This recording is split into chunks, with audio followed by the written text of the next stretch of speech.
Qala Rasulullah sallallahu alaihi wasallam, ahabbul a'mali ila Allah as-salatu li waqtiha thumma birrul walidain thumma al-jihadu fi sabilillah. Sadaqa Rasulullah sallallahu alaihi wasallam. Alhamdulillah, segala puji bagi Allah Subhanahu wa taala yang masih memberikan kita nikmat, yang masih memberikan kita umur di bulan yang mulia ini. Salawat dan salam kepada junjungan kita Muhammad sallallahu alaihi wasallam dan segala keluarga beliau dan para sahabat beliau hingga akhir zaman. Para hadirin, para hadirat jemaah salat subuh yang mulia oleh Allah Subhanahu wa taala. Alhamdulillah, kita tidak terasa daripada bulan yang mulia ini sudah separuh, kita sudah menjalankan ibadah puasa. Mudah-mudahan apa yang kita kerjakan diterima oleh Allah Subhanahu wa taala. Apa yang kita kerjakan, apa yang kita hadirkan kepada Allah Subhanahu wa taala, mudah-mudahan Allah taala kabulkan setiap kita di dunia dan akhirat. Amin ya rabbal alamin. Rasulullah sallallahu alaihi wasallam bersabda di dalam suatu hadis, beliau bersabda, ahabbul a'mali ila Allah as-salatu li waqtiha thumma birrul walidain wal jihadu fi sabilillah. Rasulullah sallallahu alaihi wasallam bersabda, ahabbul a'mal, sepaling dicinta amalan, sepaling disayang amalan di sisi siapa? Ila Allah, di sisi Allah Subhanahu wa taala. Amal ibadah itu banyak jalannya. Para hadirin yang dimuliakan oleh Allah Subhanahu wa taala, kita puasa Ramadan itu ibadah. Kita menjalankan daripada sembahyang di malam harinya itu ibadah. Tapi ibadah-ibadah yang banyak tadi ada yang dicintai oleh Allah Subhanahu wa taala, yang paling disayang, paling dekat derajatnya apabila kita kerjakan di hadapan Allah Subhanahu wa taala. Ilallahi kepada Allah taala. Hanya apabila kita memandang kepada Allah taala, maka pandangan tersebut atau derajat tersebut adalah hadis. Tapi apabila kita memandang derajat manusia, dan seakan kesannya kita para kawan kurang, para kawan pasti para tersebut karena ada sesuatu. Kadang-kadang kita berdoa, kita berdoa kepada Allah. Awal dia untuk membayarnya lebih, untuk membantu kita, untuk menolong kita. Pasti kita beranggapan awal ini Masya Allah, kita para kawan sini, kita para kawan sepulang, kita kenapa? Karena membayarnya. Karena apa? Karena kasih sayang, karena bantuannya tersebut. Tapi apabila sudah habis bantuan ini, sudah habis apa? Ada dari masyarakat ibadah tersebut, maka kita ada orang-orang tersebut. Nah ini apabila dibandingkan oleh manusia. Tapi apabila di sisi Allah Subhanahu wa taala, maka amalan tersebut akan terus-menerus kepada hadis. Ahabbul a'mali ila Allah, sepaling dicinta amalan di sisi Allah Subhanahu wa taala, as-salatu li waqtiha, yaitu mengerjakan sembahyang di waktunya, yaitu mengerjakan daripada salat kita, daripada sembahyang kita itu merupakan ibadah yang paling dicinta oleh Allah Subhanahu wa taala. Sembahyang di waktu lebih khususnya, as-salatu li waqtiha, sembahyang di dalam waktunya. Maka kita jadikan bulan Ramadan ini sebagai pelajaran bagi kita berada bagaimana kita menjaga ibadah kita kepada Allah Taala, ibadah yang wajib. Biasanya kita di bulan Ramadan, di luar daripada bulan Ramadan kurang ibadahnya.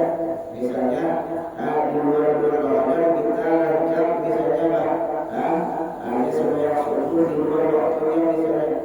Maka di bulan Ramadan ketika kita bangun subuh dengan kita makan sahur, dengan kita ibadah kepada Tuhan, maka kita kerjakan kewajiban ini sesuai dengan waktunya. Karena kenapa sembahyang diutamakan di dalam hadis Nabi sallallahu alaihi wasallam disebutkan yang paling pertama?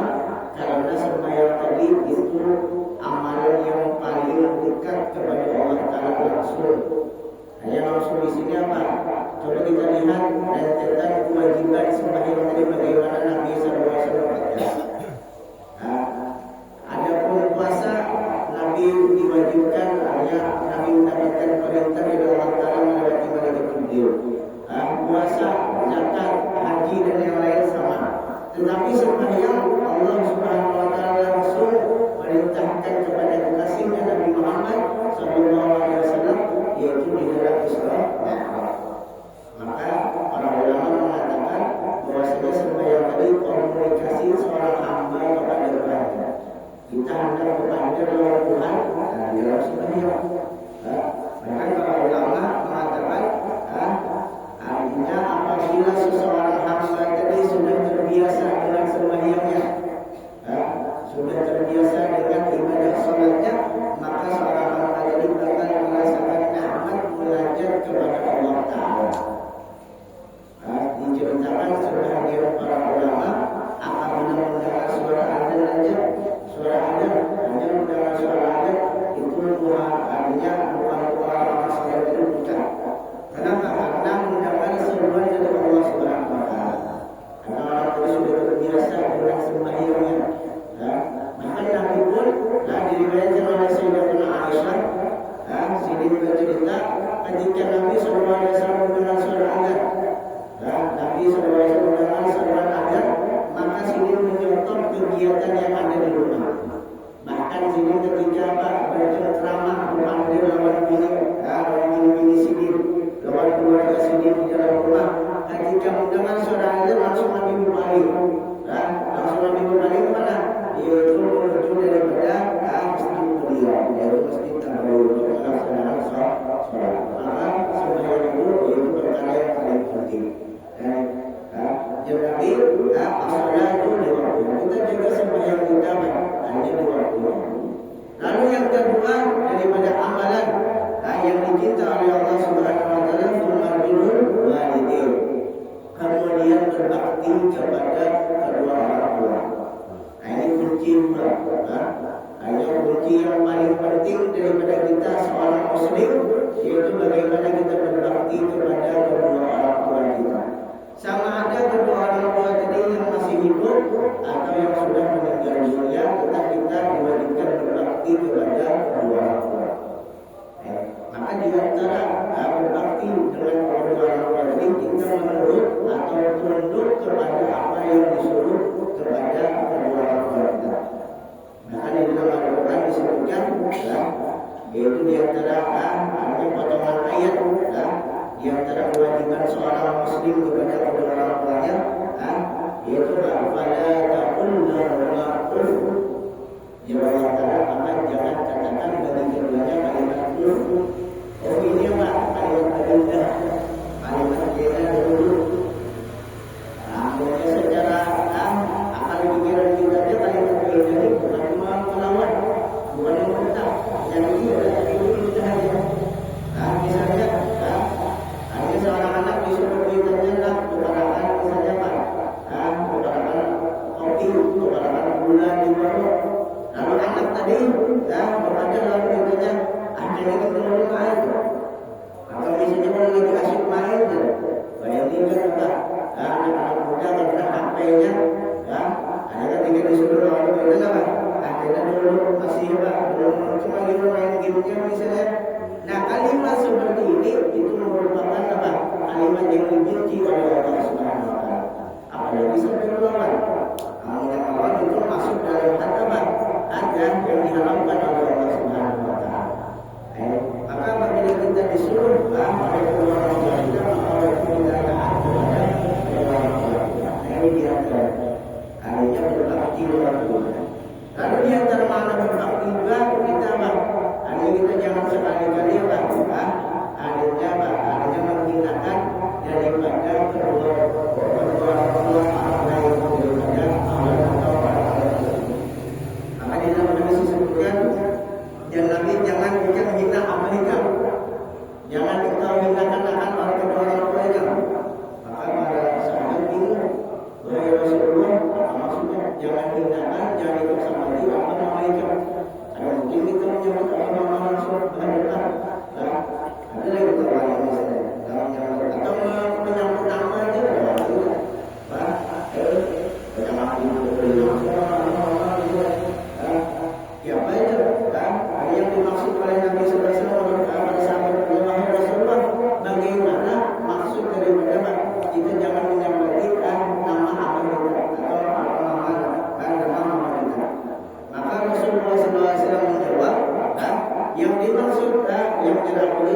beliau disebut siapa, disambati nama-nama kita tadi, otomatis orang salib. Makanya menyambut balik daripada kedua nama orang tersebut.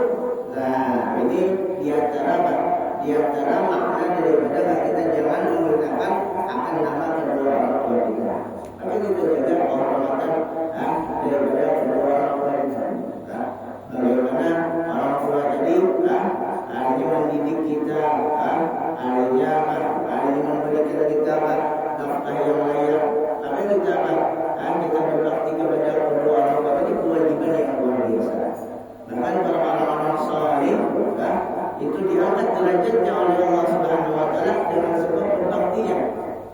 Di antaranya yaitu Sayyidina Uwais Al-Qarni. Namun kita ajak mendengar kisah ini. Kenapa sih diangkat derajatnya oleh Allah Subhanahu wa taala? Padahal dia seorang tabi'in. Tabi'in ini derajatnya di bawah sahabat. Hanya sahabat yang bertemu dengan Nabi, tabi'in bertemu dengan sahabat. Ini di bawah zamannya. Sayyidina Uwais ini derajatnya tabi'in tapi sezaman dengan Nabi. Kenapa diangkat derajatnya sampai-sampai Nabi menyuruh kepada Sayyidina Umar dan Sayyidina Ali. Ini dua sahabat yang berbeda. Sayyidina Umar adanya apa? Hanya sahabat sekaligus sama mertua Nabi. Adanya anak sidin kan dia hanya dinikahkan lawan Nabi Sallallahu Alaihi Wasallam. Sayyidina Hafsah itu anak Sayyidina Umar. Derajatnya tinggi, akan digelar oleh Nabi Sallallahu Alaihi Wasallam. Orang yang apa? Membelah antara kebenaran dan kebatilan. Dan Sayyidina Ali ini apa? Sepupu Nabi dan sekaligus menantu Nabi SAW. Dan yang melahirkan daripada dunia Nabi SAW daripada Sayyidina Hasan dan Sayyidina Husain.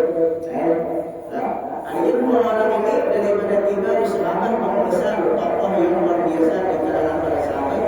Nabi menyuruh ciri-ciri kedua ini untuk memintakan doa, memintakan ampunan lawan tulis Al-Qur'an. Di dalam hadis disebutkan ya Umar wa ya Ali, wahai Sayyidina Umar, wahai Sayyidina Ali, apabila engkau bertemu dengan tulis Al-Qur'an ini, maka mintalah kalian doa dan mintalah kalian keampunan kepada Allah Taala dengan beliau. Kenapa ceritanya timbul diangkat derajatnya?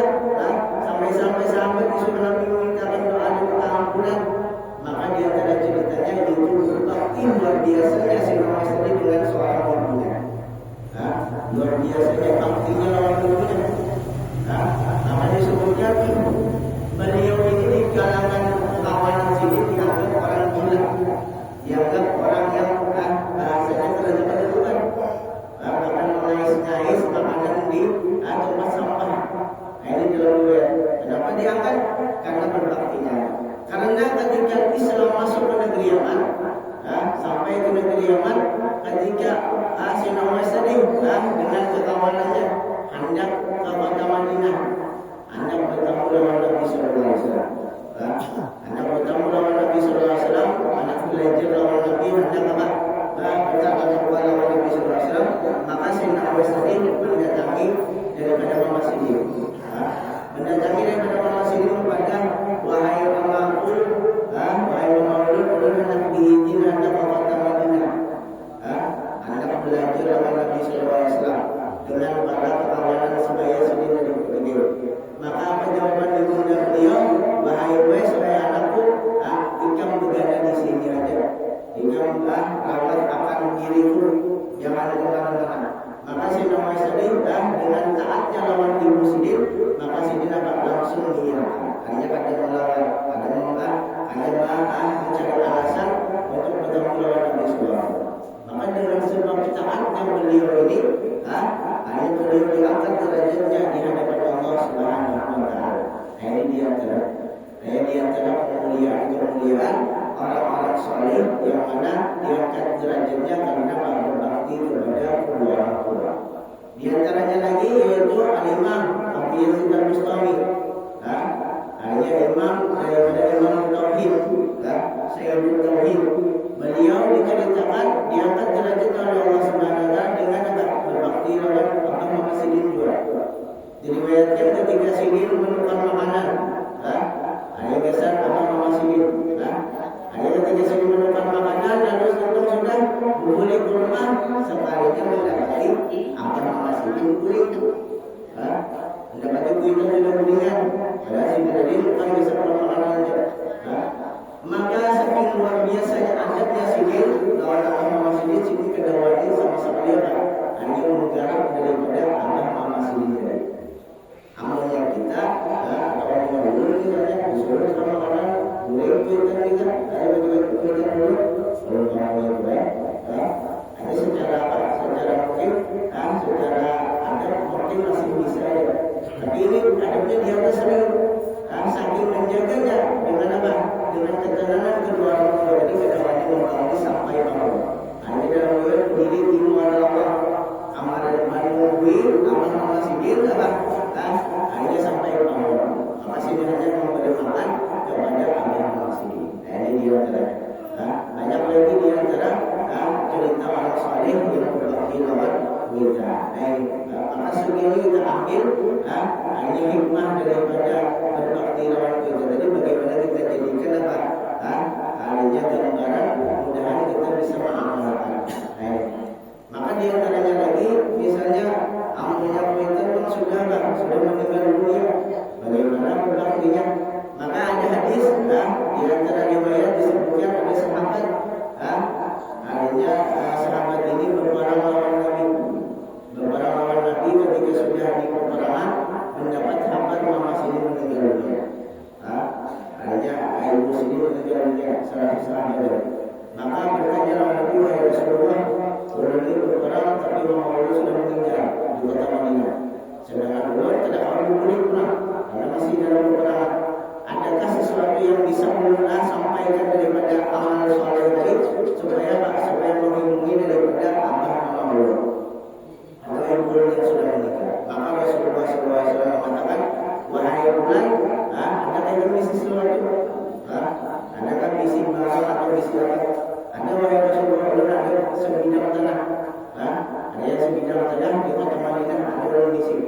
Nah, maka Rasulullah SAW bersabda, wahai bulan, itu merupakan sebidang tanah tadi untuk pahala daripada ibunya. Maka itu akan bermanfaat kepada ibu engkau yang sudah meninggal dunia.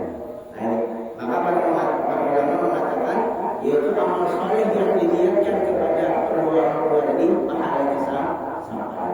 Apapun, bahkan di dalam riwayat disebutkan baju putih saja yang kita sedekahkan. Misalnya kita berbuka puasa, yang aku aja harus banyak punya, aku aja saja. Tapi yang dinyatakan pahalanya nggak sana Pak. Kalau dia sudah meninggal dunia, maka pahalanya ini pasti sampai dan berlipat ganda di sisi Allah Subhanahu Wa Taala. Hanya pahala yang dapat dan pahala kedua orang tua dia adalah dapat.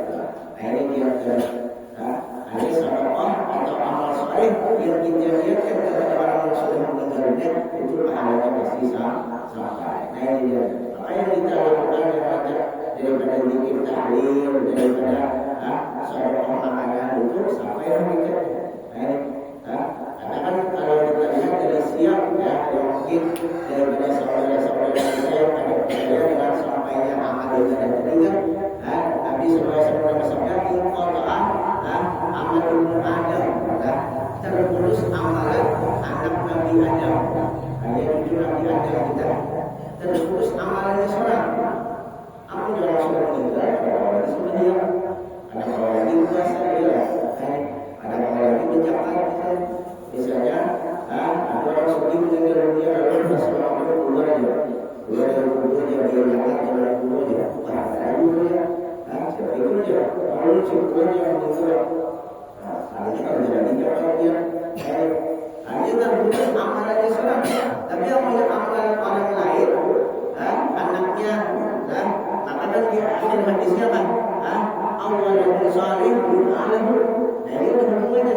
Atau anak yang salih yang mendoakan bagi kita, maka mendukung bagi orang yang disini anak salih tadi kadang sekali yang pentingnya paham dengan apa, dengan agama, kami mendoakan setiap orang, setiap masih bayar orang berdua orang mengatakan sendiri, itu pahalanya apa? Pahalanya sampai kepada kedua orang tua. Ini dia hanya di antara makna kita berbakti kepada daripada hadis Nabi Sallallahu Alaihi Wasallam, "Tsummal jihadu fi sabilillah." Kemudian berjihad di jalan Allah Subhanahu wa Ta'ala. Jihad ini ada dua makna. Ada jihad dengan badan, ada jihad dengan dengan batin. Jihad dengan badan dengan orang, alhamdulillah kita negeri kita aman, kota kita aman, akhirnya tempat tinggal kita aman, kerja yang bermasalah, alhamdulillah. Tapi ada jihad yang lebih besar daripada jihad itu, yaitu apa? Hanya jihad hawa nafsu kita, jihad hati kita. Bahkan Nabi SAW bersabda, kita ulang di sini, kita ulik dari peperangan yang kecil. Hanya peperangan kecil ini peperangan dengan nampak pedang, bisa muslimin peperangan kecil aja. Raja Nabi sehingga jihad asghar ila jihad akbar. Kita ulik dari peperangan halus kepada peperangan genap. Bingung sahabat, Nabi berucap seperti itu. Padahal peperangan kecil ini nyawa Tuhannya. Amalnya salah perhitungan, leher ditabas, akhirnya kada berngomong lagi. Maka pada sahabat bertakwa, wahai Rasulullah, apa jihad kamu tadi? Apa jihad yang besar tadi? Maka Rasulullah menjawab, jihad aku berada Pak, yaitu jihad nafsi, jihad melawan hawa nafsu. Makanya bulan puasa ini tantangan kita seorang muslim cuma satu aja lagi, cuma satu perkara yaitu nafsu. Amalnya sudah sudah mulai awal Ramadan. Maka ini kita lihat kenapa dia kembali ibadah di Ramadan ini. Syaitan sudah di bulan 31 lagi yang belum, yaitu nafsu. Maka kita lawan hawa nafsu kita. Hanya hawa nafsu misalnya apa? Hanya di siang hari jangan sampai kita apa? Hanya baca daripada puasa di bulan Ramadan ini. Bagaimana kita menjadikan Ramadan ini ujian bagi diri kita. Bahkan para ulama mengatakan bahwa puasa Ramadan ini puasa yang ada ketahuan, ibadah yang ada ketahuan. Amalnya sembahyang kita masing-masing sudah saja Allahu Akbar.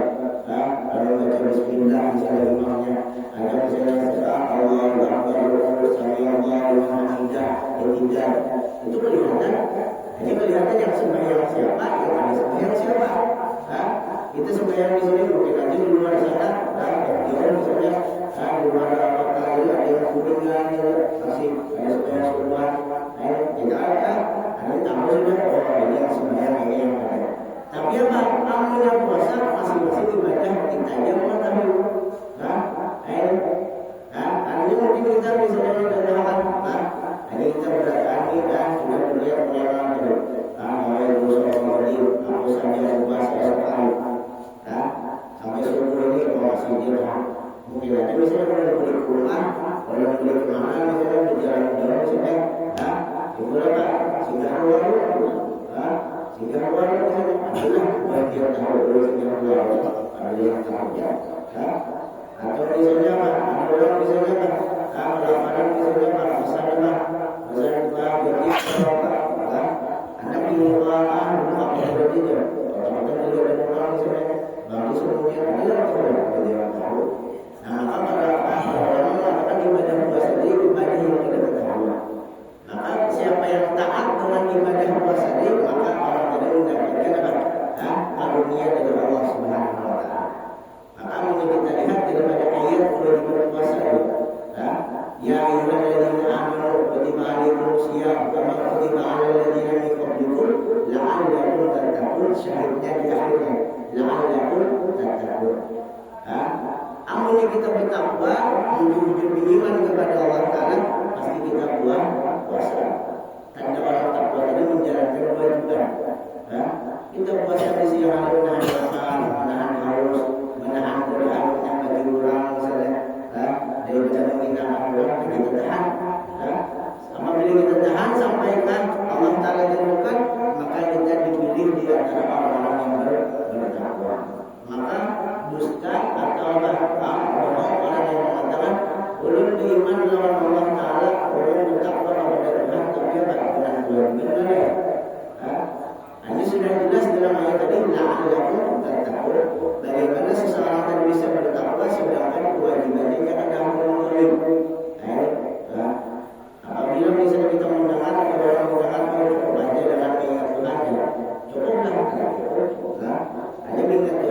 kan? Akhirnya misalnya kan ada itu sebagai orang cukup ingat Allah Taala pada dirinya. Oh berarti orang yang ingat Tuhan, misalnya bisa orang bertamu itu, disuruh terima makan dan tahu menyatakan hati ini dia. Apa yang bertanya? Yang pada sebenarnya orang itu, untuk dengan Tuhan ibadah itu sudah ada. Kalau dari sembahyang, kalau dari puasa. Kalau bertamu yang caranya satu macam ya Pak, biasanya ketemu lalu suruh makanan bisa orang tak boleh berapa. Hanya suruh anak mau ambil kurang sebelumnya. Gimana? Awal yang berkata mengingat makanan tidak. Kamu pintu mengingat makanan ditanya, lalu berusaha ya. Yang mengingat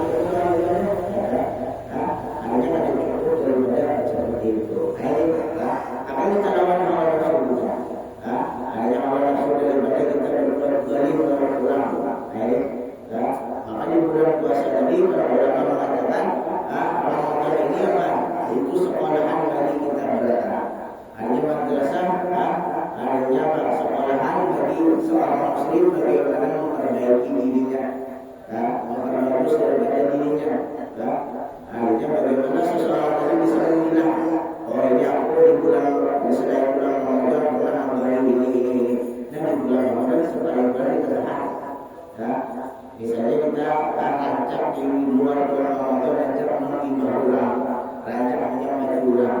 Di bulan Ramadan kita belajar Quran, bahasa. Hanya jangan sekali-kali kita menyampaikan ulang, jangan sekali-kali kita menghinakan ulang, atau jangan sekali-kali kita menghinakan ulang.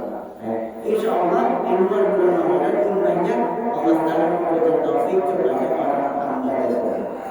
Tapi yang menjadi bulan Ramadan, tapi masih mengalir hingga orang menyampaikan ulang, memanggil ulang, tidak tidak di luar bulan Ramadan tambah-tambah terlalu.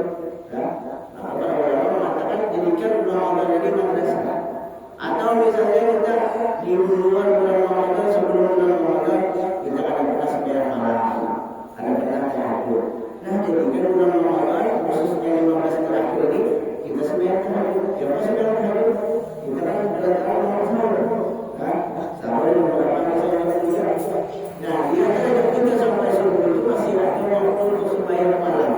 Nah ini waktu yang afdal sembahyang malam. Bahkan hanya Allah Subhanahu Wa Taala di dalam hadis qudsi mengatakan bahwa aku menurunkan rahmatku di sepertiga akhir dari malam kepada Tuhan. Nah setiap sepertiga akhir Allah Taala turunkan rahmat.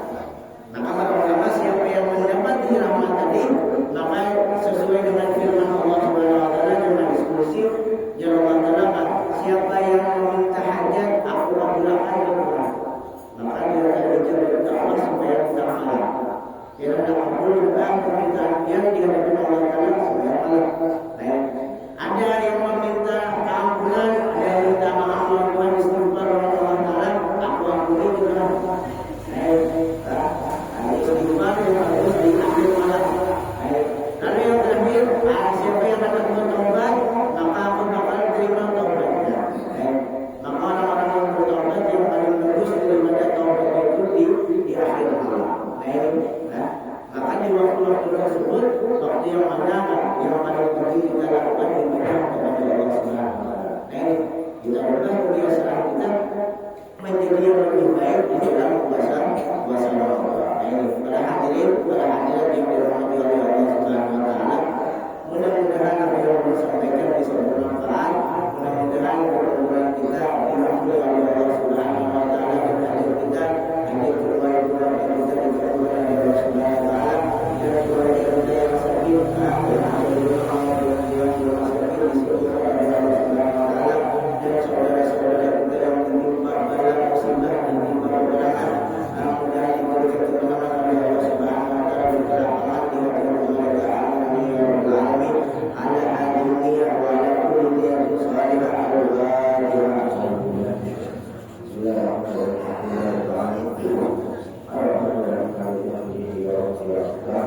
اهدنا الصراط المستقيم صراط الذين أنعمت عليهم غير المغضوب عليهم ولا الضالين. والصلاة والسلام على رسول الأنبياء والمرسلين سيدنا مولانا محمد وعلى آله وصحبه أجمعين. بارك اللهم لنا بشهر رمضان، بارك اللهم لنا بشهر رمضان، بارك اللهم لنا بشهر رمضان. اللهم إنا نسألك بما سألك من عبدك نبيك سيدنا محمد صلى الله عليه وسلم، ونعوذ بك أن نستعانك من عبدك نبيك سيدنا محمد صلى الله عليه وسلم، وأنت المستعان. عليك فلا حول ولا قوة إلا بالله العظيم. اللهم ارفع عنا وعن جميع المسلمين الأعداء والبلاء والبلاء والقحط والظلم والجوع والفتن والظلم وارفع عنا عنا جميع المسلمين وأوطانهم، وارفع عن شر الظالمين والقاعدين برحمتك يا أرحم الراحمين. وصلى الله على سيدنا محمد وعلى آله وصحبه وسلم. الحمد لله رب العالمين. إني مسألة الإسلام تعلم سماعات أحد مسألة الأمور. والسلام عليكم ورحمة الله